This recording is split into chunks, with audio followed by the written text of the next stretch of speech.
Because the Imam Salamullahi Ta'ala alayh, and if you examine the Holy Quran, and if you examine the core principle that Shia Islam, and I emphasize, Shia Islam is based on, because Islam is embedded in this book.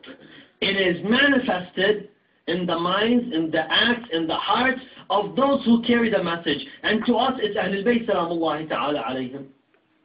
You know, some people really try to have a lot of debates and discussions and arguments, and they like the whole thing of debate. They love debate. Someone once came to me and said, "You would like to hold a debate with the brothers of Ahlul Sunnah." I said, "Why?" He said, "It's important, it's this, it's that." And I said, "Brother, you know, I really believe most debates are waste of time." Why?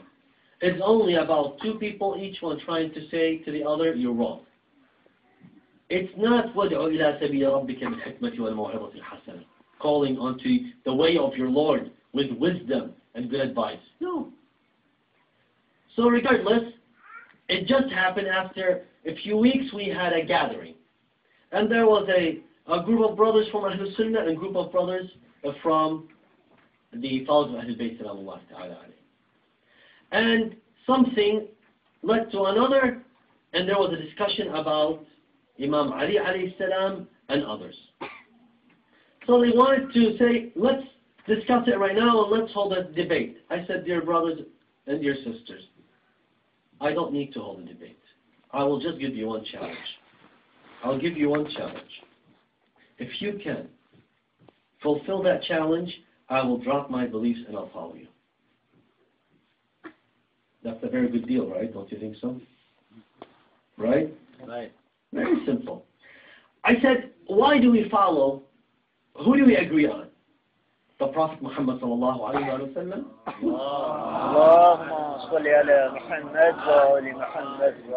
With some details, actually a lot of details, but let's not get into that. And the Holy Quran. Agree? They said agree. I said when we examine the life of the Prophet sallallahu alayhi wa sallam and his message, what is the core of the message? What is that one thing the Holy Prophet sallallahu alayhi wa sallam did and spent all his life for? See, a lot of us try to say they exhibit the life of the Prophet sallallahu alayhi wa sallam and the Imams alayhi salam as a life of fighting, wars, battles, and struggles. But in reality, the battle that the Prophet sallallahu alayhi wa and Ahlul Bayt alayhi salam emphasized on, the one important battle is the battle of the mind. That is the most important battle. And if you look, the Imam Ali alayhi salam, in the most severe times, when the Bedouin came and asked him about Allah, it was in a battlefield. The companions of Imam Ali alayhi salam told, don't you see what the Imam is in? The Imam stopped and said, what are we fighting for? It is for this. We're fighting for the principle. Let him ask. He stopped his fighting in the war to what? To expand the mind. The battle of the mind. And by the way, I want you to look at the comparison. That what we are doing today and every day in our life, at the time of our 12th holy Imam Salamullahi Ta'ala alayh, is not winning the battle with him when he appears. It's establishing the battle within ourselves in our minds. We ought to win the battle in our minds. First and foremost, then and there, we have won a place with the Imam al-Hujjah Salamullahi Ta'ala alayh. Therefore, we see the Imam alayhi salam at that time, how he expands the mind. So I told the brothers, I told them, listen, we see that the whole message of the Prophet and of the Holy Quran is none other than Ashhadu an la ilaha illallah. Right or wrong? It's not rocket science. Correct? Correct. Okay, I either lost everyone or let me hear a very loud salawat ala Muhammad wa ali Muhammad.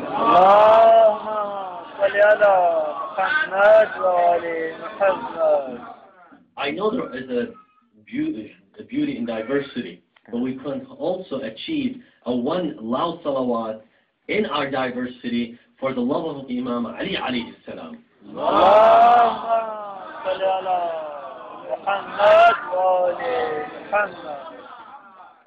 And for the love of Lady Zahra, salamullahi ta'ala alayha, let us rock this house with a very loud salawat ala Muhammad.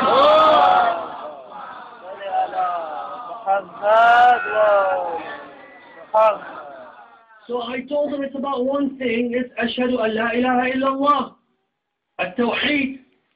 I said, dear brothers and sisters, it's very simple. Find me any of the companions, because the companions are those who understood the message of the Prophet. I don't care if a companion lived a lifelong time with Prophet Muhammad sallallahu alayhi wa sallam, but he does not understand the message. What use do I have for this companion? Really, what do I care about him? Yeah, he's a good individual, inshallah, that's good. It's up to him, let him live his life. But how could I take a companion to me is the one that I can learn that he imitated. He learned the message of the Holy Prophet Muhammad, and that is why I can learn from him. That's why he becomes an extension of the Prophet ﷺ. As you and I want to become an extension of the Holy Prophet, and that's why we seek those who were around the Prophet, learned the Prophet, it carried the message of the Prophet. Right or wrong? It's very simple. And that's ahsan, and that's why, see, that's the energy of Ahl Bayt, right? Salawat.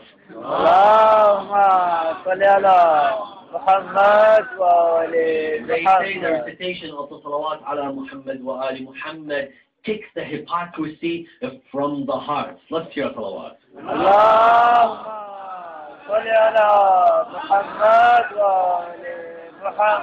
They say the salawat ala Muhammad wa ali Muhammad to the heart is like the spring to the season. Let's hear a salawat.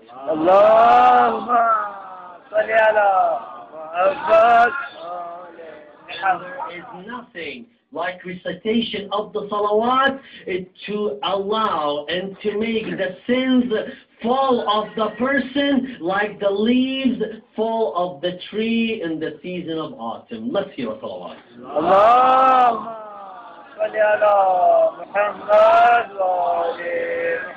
So I asked them, I said, it is very fine. You have all these books of hadith. Dear respected brothers and sisters, find me a companion who put together, who had half one page, too much, 3/4 of a page, too much, half a page, talking about the oneness of Allah, and I will follow him. Because that will tell me that he understood the message of the Prophet. And I tell them, let me make it easy for you. Sharriqu aw gharribu. Go east or west, you will find no one other than the commander of the faithful, Ali ibn Abi Talib, salamullahi ta'ala alayh, talking about the oneness of Allah, talking about this universe, talking about the creation, as if he was there witnessing it. And therefore we follow Imam Ali ibn Abi Talib alayhi salam. Why do we waste our time? It's very simple. Really, don't get into the debate. Tell them, show me someone understood, and I'll follow. And this is why we today follow Imam Sahib al-Asr wa Zaman alayhi salam. There's a reason. Because it's through him, it's through our connection with him, we are connected to Allah Azza wa Jal. Until you take that connection with Sahib al-Asr wa Zaman alayhi salam, you will never, never, ever feel that connection with Allah Azza wa Jal. It is utmost importance to understand that connection. And therefore, when we realize Imam Sahib al-Asr wa Zaman alayhi salam, how do we build that connection with him? How do we build that relationship? Yesterday we talked a little bit. You know, it's important to know the signs of the time. It's important to know what does the Imam look like. But you know what's more important? What is utmost importance in our relationship with the Imam salamullahi ta'ala alayh is to adapt what he stood for. Is to truly adopt and adapt, make our lives revolve around kuntum khayra ummatin. You are the best nation brought to the people. تَأْمُرُونَ بِالْمَعْرُوفِ وَتَنْهَوْنَ عَنِ الْمُنكَرِ. You enjoin good and you forbid evil. That's the core. The core of the message of Sahib al-Asr wa Zaman alayhi salam